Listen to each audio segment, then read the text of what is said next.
I know obviously you've been in a very tense situation today, and I know in the past couple of days, for journalists, obviously this has got to be incredibly difficult, very dangerous to having to make these kinds of decisions about just how close you're going to go in there, because it seems just like a sense of lawlessness. Sure. I mean, I got to say, listen, there are some journalists here who are doing fantastic work. They're really putting their lives on the line to tell this story. It's a complicated story. It's not just about one side shooting the other. They're really going all out. But I got to say, just on a personal anecdote, I'm not saying this because we did anything special today. I'm saying this because I think my producer, who I was working with, actually saved my life today, and he deserves to be recognized. When the gunfire broke out today at Ramsey Square, we made a split-second decision on how we could best continue to cover the story while staying safe. That decision was made a little while later. My producer and I were actually in a taxi trying to go to another location when we were surrounded by about 50 armed thugs. These were all young, angry men. Many of them had shotguns and pistols. Some of them had machetes and large knives.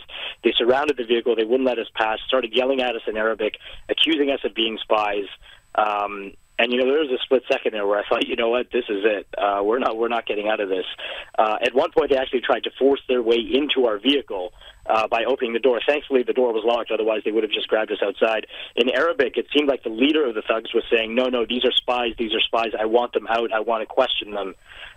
Thankfully, my producer, who is, you know, a longtime producer with ABC News, very level-headed, he was able to convince them that, listen, we're not affiliated with any side, and he was able to calm them down, and we were eventually able to get out of that situation. But, you know, it was so close to swaying the other way, and had they been able to open that vehicle, I definitely wouldn't be here talking to you right now. I obviously, we can't thank you enough for putting yourself in such a situation like that, and having to make those kinds of decisions. It's a situation I think very few people could ever possibly imagine, let alone be able to deal with in reality. And before, Mohammed, before we let you go, I wanted to ask you, I mean, with the volatility being at such a heightened level that it is at, and it seems as if it is just it's a moment that anyone could just simply snap. When you're in that situation, like you're in a taxi and you're relying on someone that is watching this all unfold around them, do you feel a sense that, in fact, you yourself, maybe that driver all of a sudden has a change of heart, or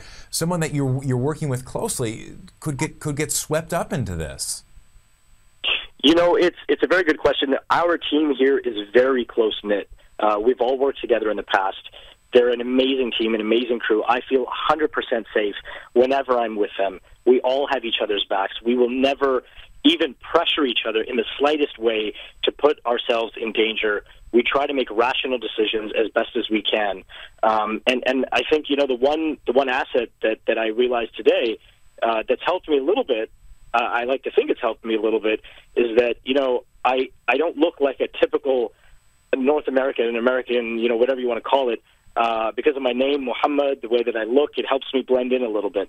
And I got to tell you, I honestly believe the only reason I'm here right now is because I look the way that I do. And that just shows you just how dangerous things are here for journalists who are covering the story. Well, we are forever thankful, obviously, for you making smart decisions, and obviously your safety is first and foremost on all of our minds here at ABC, and of course throughout the country and throughout the world as we're watching just the intensity grow in Egypt. There, Mohammed, Lila in Cairo, thank you, and of course continue to stay safe for you and for the crew that you're traveling and working with now. I think the gravity of the situation, I mean, despite the description that you give us, I think it's just almost impossible to wrap your head around, and we can't thank you enough.